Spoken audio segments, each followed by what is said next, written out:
नमो नमः। भवतां सर्वेषां स्वागतम। विद्यार्थियों, आप सभी का स्वागत है संस्कृत कक्षा में। आज हम आपसे बात करने जा रहे हैं बीए भाग प्रथम के पाठ्यक्रम में सम्मिलित हितोपदेश मित्र लाभ की एक नई कथा के बारे में। इस कथा के बारे में हमने पिछले पाठ में देखा था कि हिरण्यक, जो कि चूहों का राजा था, जिसने कि सभी कबूतरों की रक्षा की थी उनका जाल काट करके, उसने जब रक्षा की उन कबूतरों की, तब लघुपतनक नाम का जो कौवा है, जो कि संपूर्ण वृत्तांत को देख रहा था, उसने अपनी मित्रता का प्रस्ताव रखा उस हिरण्यक नाम के चूहे के सामने। लेकिन हिरण्यक नाम के चूहे ने उसकी मित्रता के प्रस्ताव को उचित नहीं माना। कारण उसने स्पष्ट रूप से ये कहा कि भक्ष्य और भक्षक के अंदर प्रीति संभव नहीं होती है। जो अन्न है, अर्थात चूहा जो है, वह कौवे का अन्न है, अर्थात उनका भोजन है। कौवा जो होता है, जब भूख लगती है तो वह चूहे को खा लेता है। तो उस चूहे की उस कौवे के साथ में जो मित्रता है, वह मित्रता लंबे समय तक नहीं टिक सकती है। और इस बात को पुष्ट करने के लिए वह कुछ श्लोक कहते हैं और उसके पश्चात एक नई कथा को प्रारंभ करते हैं। तो आज विद्यार्थियों, हम उसी कथा को प्रारंभ करने जा रहे हैं। कथा कुछ इस प्रकार से है। अस्ति मगध देशे चंपकवती नाम अरण्यानि। मगध देशे अर्थात मगध देश में चंपकवती चंपकवती नाम अर्थात चंपकवती नाम की अरण्यानि यानी कि एक बड़ा लंबा चौड़ा जंगल अस्ति है। अर्थात मगध नाम के राज्य में, मगध नाम के देश में, मगध नामक स्थान पर चंपकवती नाम का एक बड़ा लंबा चौड़ा विशाल वन है। तस्याम चिरान महता स्नेहेन मृगकाकौ निवसतः। तस्याम उस जंगल में, उस वन में, चिरान महता, चिरान अर्थात चिरात अर्थात बहुत लंबे समय से, महता स्नेहेन अत्यधिक स्नेहेन अत्यधिक स्नेह के साथ में, मृग काकौ मृग और काक अर्थात कौवा अर्थात एक हिरण और एक कौवा निवसतः निवास करते हैं। सह च मृगः स्वेच्छया भ्राम्यन् हृष्टपुष्टांगः केनचित् शृगालेन अवलोकितः। सह च मृगः, वह मृग, स्वेच्छया अपनी इच्छा से, भ्राम्यन जब एक स्थान पर घूम रहा था, तो उस हृष्ट पुष्टांगः उस हृष्ट पुष्ट अंगों वाले उस मृग को केनचित किसी शृगालेन, शृगाल अर्थात गीदड़ के द्वारा, अवलोकितः देखा गया। अर्थात एक बार जब जंगल में वह हिरण, जो कि हृष्ट पुष्ट अंगों वाला था, उस हृष्ट पुष्ट अंगों वाले हिरण को घूमते हुए एक शृगाल ने देखा, एक गीदड़ ने देखा।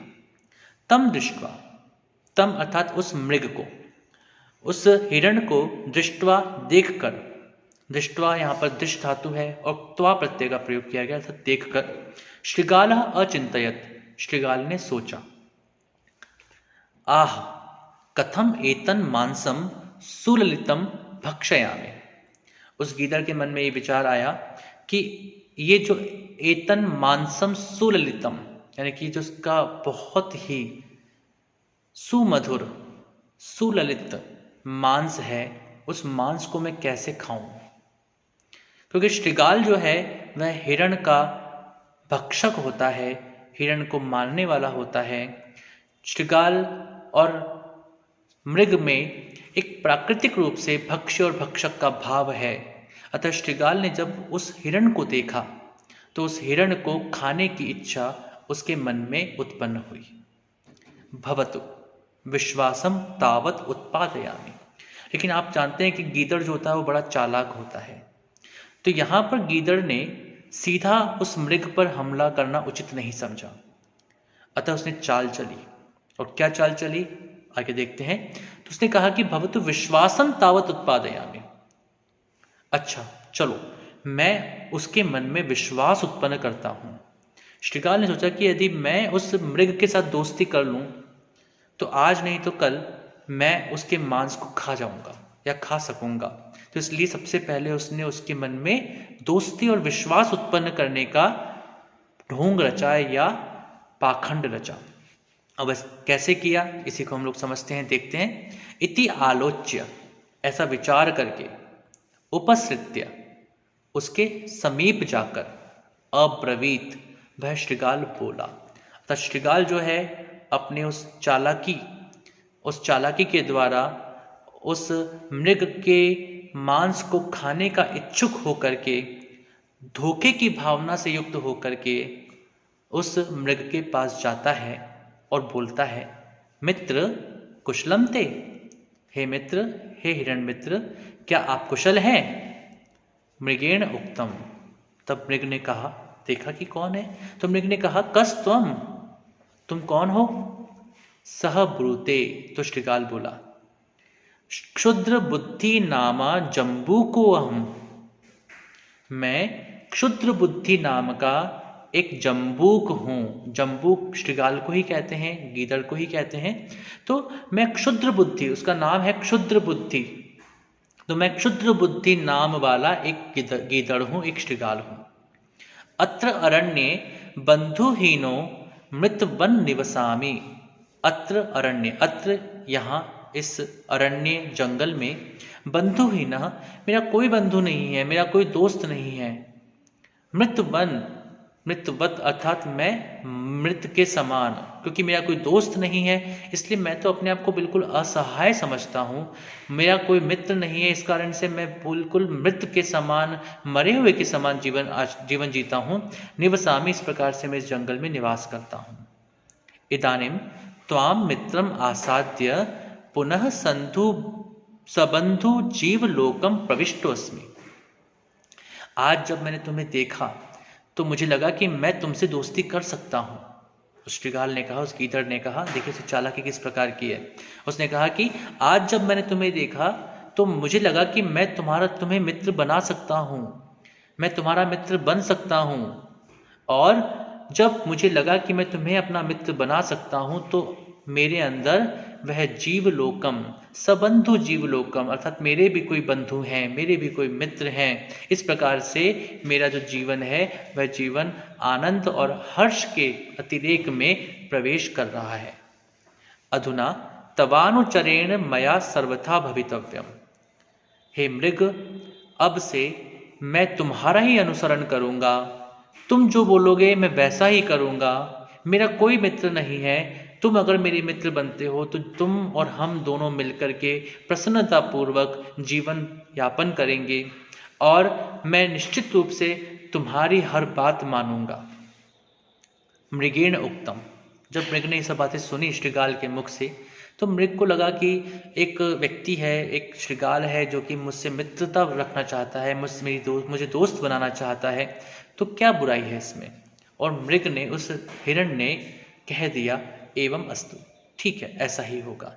आप मुझसे दोस्ती करना चाहते हैं तो बिल्कुल हम दोनों आज से दोस्त हुए। अब आगे क्या होता है। ततः पश्चात अस्तम गते सवितरी भगवती मरीचि मालिनी तौ मृगस्य वासभूमिम गतौ। ततः पश्चात, उसके पश्चात, उसके बाद, अस्तम गते सवितरी, सवितरी अर्थात सूर्य, सूर्य के अस्तम गते, अस्ताचल को प्राप्त होने पर, सूर्य के अस्त होने पर अर्थात शाम के समय, भगवती मरीचि मालिनी अर्थात जो मरीचि अर्थात किरणों के जो माली हैं, अर्थात किरणों के जो स्वामी हैं, ऐसे उन जो सूर्य हैं उनके अस्ताचल पर जाने पर अर्थात सायंकाल के समय, तव वे दोनों मृगस्य वासभूमि, उस हिरण की वासभूमि अर्थात जहाँ हिरण रहता था उसके उस निवास स्थान पर गतौ चले गए। तत्र चंपक वृक्ष शाखायाम सुबुद्धि नामा काको मृगस्य चिरमित्रम निवसति, और जहाँ पर मृग रहता था वहाँ पर एक चंपक वृक्ष था। उस चंपक वृक्ष की शाखा पर सुबुद्धि नाम का एक काक अर्थात कौवा, उस मृग का जो कि चिरमित्र था वह निवास करता है। तौ दृष्ट्वा काकः अवदत्, जब उसने मृग के साथ श्रृगाल को देखा, उस गीदड़ को देखा, तो श्रृगाल और मृग इन दोनों को देख करके, तौ दृष्ट्वा उन दोनों को देख करके, काको अवदत्, कौवा बोला, सखे चित्रांग, हे मित्र चित्रांग। चित्रांग शब्द का प्रयोग जो होता है वह मृग के लिए ही होता है, तो यहाँ पर चित्रांग शब्द का प्रयोग मृग के लिए किया गया। हे मित्र हिरण, कोयम द्वितीय, ये दूसरा कौन तुम्हारे साथ आया है? मृगः ब्रूते, तो हिरण बोलता है जम्बूको अयम, यह जम्बूक है। अस्मत् सख्यम इच्छन आगतः, यह हमारी मित्रता की इच्छा रख करके यहाँ पर आया है। काकः ब्रूते, तो वह कौवा कहता है मित्र अकस्मात आगंतुना सह मैत्री न युक्ता, हे मित्र यदि कोई भी अकस्मात अचानक से आपके पास आकर के मित्रता का भाव दिखाने लगे तो ऐसे लोगों के साथ मित्रता नहीं करनी चाहिए।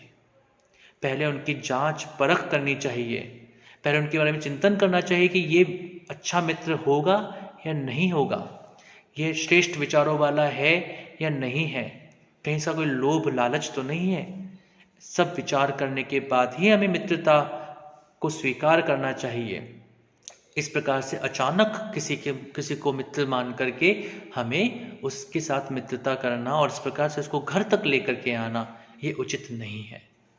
तो इस प्रकार से यहाँ पर उस कौवे ने एक बहुत बड़ी बात कही और कहा कि मित्रता की परीक्षा पहले करनी चाहिए, उसके बाद ही मित्र बनाने चाहिए। तो मित्रता की रक्षा करना, मित्रता की परीक्षा करना आवश्यक है। हम उन्हीं मित्रों को अपने साथ लंबे समय तक रख सकते हैं जो कि श्रेष्ठ भाव, श्रेष्ठ विचारों के साथ एक दूसरे के सम्मान को आगे बढ़ाते हुए, एक दूसरे के सम्मान की रक्षा करते हुए और लोभ और लालच से परे होकर के मित्रता रखते हैं। इसी बात को एक श्लोक के माध्यम से यहाँ पर वह कौवा कहता है। यहाँ पर कहते हैं अज्ञात कुलशीलस्य वासो देयो न कस्यचित् मार्जारस्य हि दोषेण हतो गृध्रो जरत्कवः।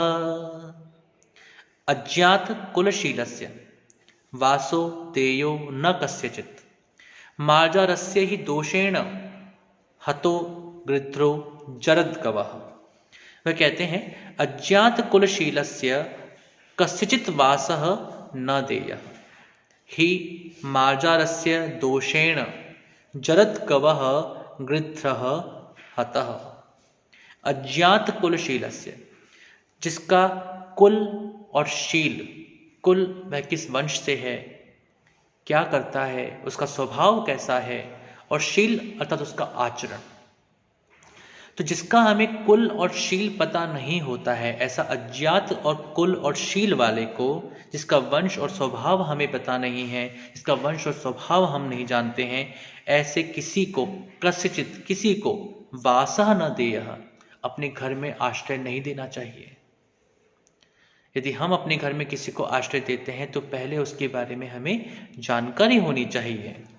ही मार्जारस्य दोषेण, ही क्योंकि मार्जारस्य, मार्जार कहते हैं बिडाल को या बिलाव को, तो बिलाव के दोषेण, दोष से, अपराध से, जरत्कवः गृध्रः हतः, जरत्कव नाम का एक गृध्र, एक पक्षी विशेष गृध्र जिसे हम गिद्ध कहते हैं, वह गिद्ध हतः मारा गया। तो यदि हम सही व्यक्ति से मित्रता नहीं रख पाते हैं, सही व्यक्ति से मित्रता नहीं कर पाते हैं, हम मित्र को जांचे परखे बिना उससे मित्रता रख लेते हैं, तो ऐसे व्यक्ति कई बार हमारे लिए ही बड़े नुकसान और हानि का कारण बनते हैं। यह बात उस कौवे ने अपने उस चिर मित्र को, जो कि पूर्व लंबे समय से उसका मित्र था, उस मृग को समझाया, क्योंकि मृग भी शृगाल के बारे में अधिक जाने बिना उसको अपने घर लेकर के आ गया था। तो इस प्रकार से एक कथा आगे बढ़ रही है और इस कथा में हमें सच्चे मित्र कौन होते हैं उनके बारे में आपको जानकारी प्राप्त होगी। इसमें जो भी अंश आए हैं उनको आप एक बार फिर से पढ़ें और किसी भी तरह की समस्या के लिए विद्यार्थियों हमसे ज़रूर संपर्क करें। आपका बहुत बहुत धन्यवाद। नमो नमः। शुभम भवतु। पुनर्मिलामः।